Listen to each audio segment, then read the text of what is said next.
In this quick video, I want to show you the basics of adding a new listing. You simply just go up to the Input tab, and then you're going to click on New, Add New. Once you click on that, it'll then ask you for your property type. Just choose the property type that you want. Now on this screen, you'll most likely start with a blank listing. But from this fill from existing listing, this is where you can type in your MLS number and make a copy of it. And then that way it'll save you a lot of time, such as an expired listing.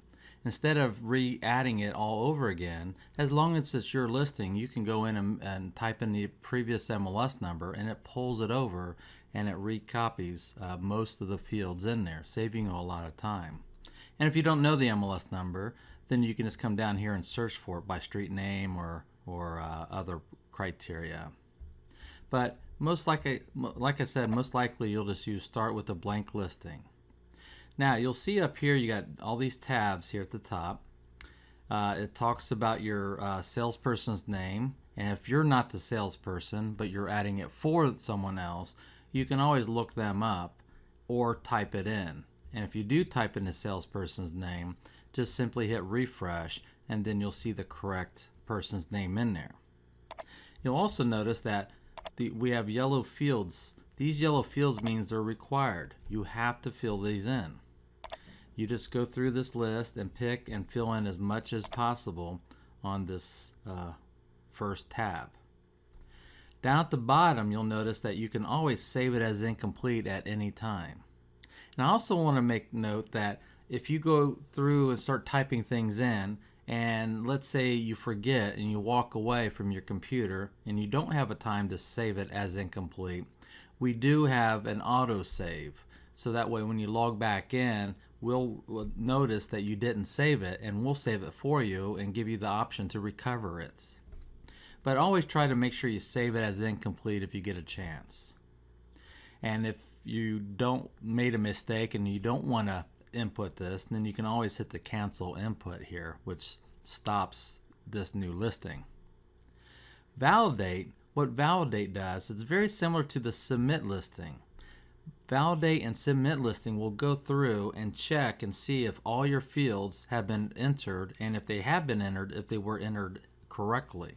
And if there's any mistakes, it would flag it with a red exclamation point.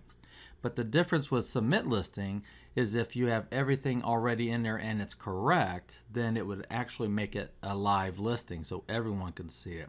So always be careful with submit listing, because you don't want to go out there with bad information out there, so you could always validate it first. In this example, if I hit validate here, you'll see what I'm talking about. It just goes through and puts red exclamation points on places that I made a mistake. And if I scroll down, you can obviously see I made a lot of mistakes because I simply just didn't fill everything in here.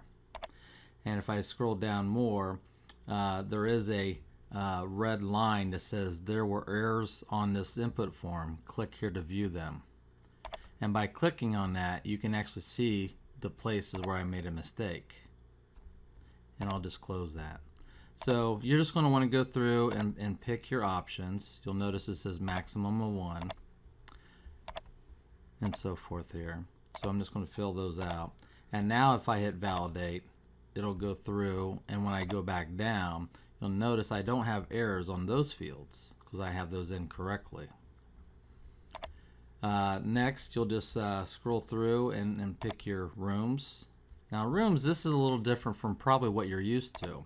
Here, you're going to start and pick your room level, such as main, your room type, such as, let's say,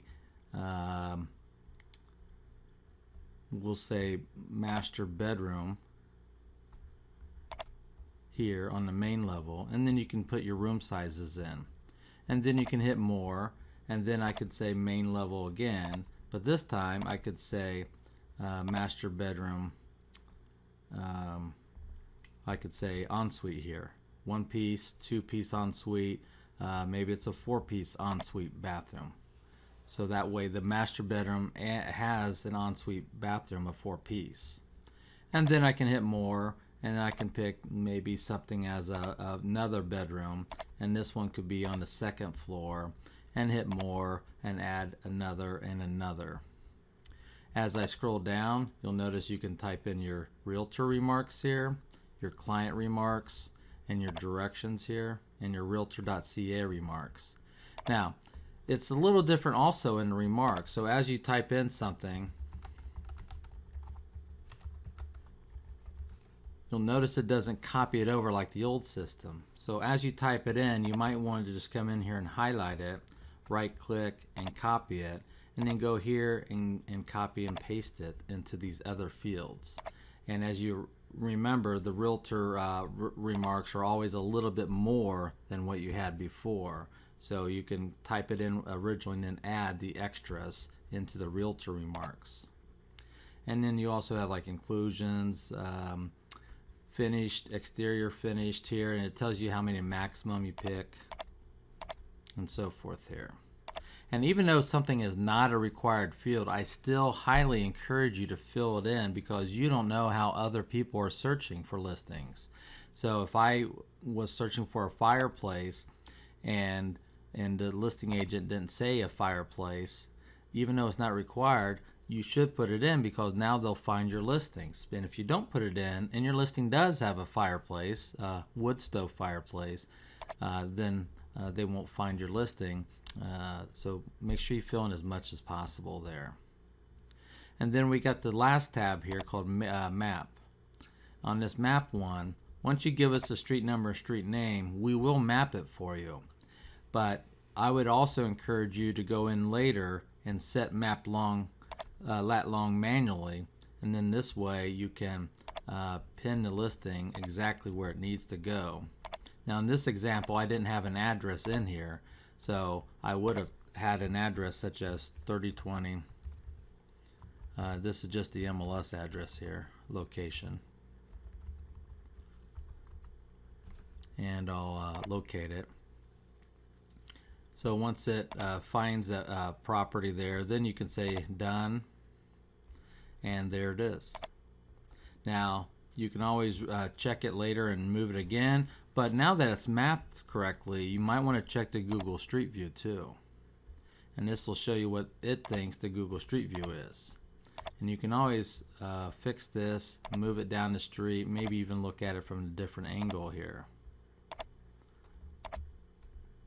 And then once you're done with this, and you might want to even zoom in on this a little bit too. And once you like it, just hit OK. And then it's fixed, but then make sure you also hit submit listing down here. I hope this little video helps you, and if you have any questions, please let us know and we'll be glad to help. Thank you.